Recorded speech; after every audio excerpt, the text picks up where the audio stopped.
Naglaro nga pala tayo sa Motivated 3x3. What's up mga kosa, it's Red Siniedo. May 3x3 kami ngayon sa Motivated, yung kay Rendon Labrador. Tara, samahan nyo kami. Tama pala natin ngayon sila Pax, Buds Cañete, si Boss JC, Vidal, my idol. Ito yung boss natin, yung Kosa, dito lang to sa Athlete Central. Kosa, si Wizard.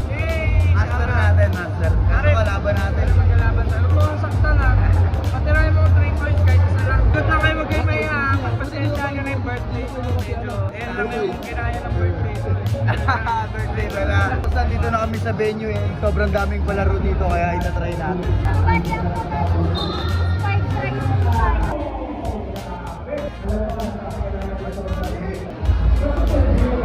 Tayo na shoot, galing kasi tayong biyahe. Kahit wala tayong shoot, may consolation prize na alcohol tsaka sticker.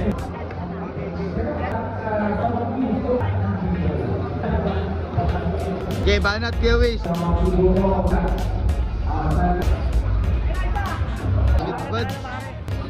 Buds, kung makakashoot ba talaga si Buds? Pangpamilya din yan, Buds. Ano sabi mo, Buds? Wala, hindi talaga kaya. Napakahirap eh. Tabawin na lang kayo mamaya doon. Yun, JC na mga kosa.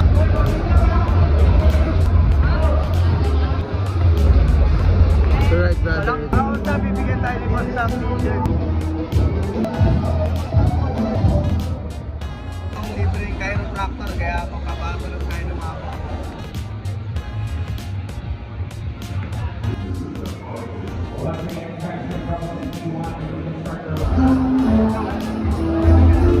natin mga kosa. Reversible pala siya mga kosa.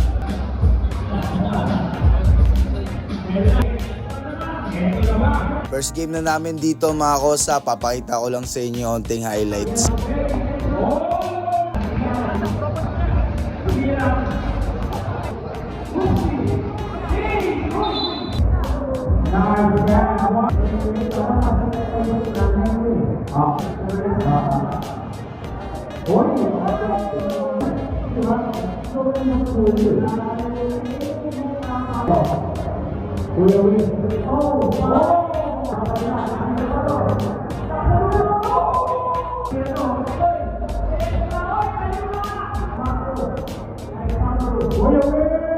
Panalo kami first game mga kosa, meron pa kami 3 games kaya panoorin nyo kami. Sa hirap pero tinabawa namin. To make the long story short mga Kosa, talo pala kami sa competition na to pero sobrang grateful kami kay Lord para sa experience and opportunity. And syempre kay Kuya Wiz Vlog na nagsali sa amin dito. At lalong lalo na din sa mababait nating sponsor, Elite Gear Sportswear, Sunday Hoopers Club, 984 Coffee, Manila Kingpin, Twins Fitness, JKB Fitness, NCF Hoopers, Ballerhood Clothing, House of Carlos, Game Changer, Iconic Boulevard, and Pandayo Coffee. Maraming salamat po.